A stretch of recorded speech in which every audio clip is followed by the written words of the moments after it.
diperingati setiap tanggal 22 Desember dan ditetapkan sebagai perayaan nasional.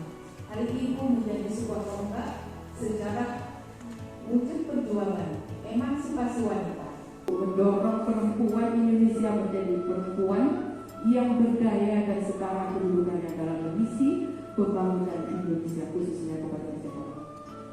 Saya mengucapkan Bismillahirrahmanirrahim. Kegiatan parenting bagi orang tua dalam rangka peringatan Hari Ibu ke-93 tahun 2021 dengan resmi kami nyatakan dibuka. Selamat Hari Ibu ke-93 Kabupaten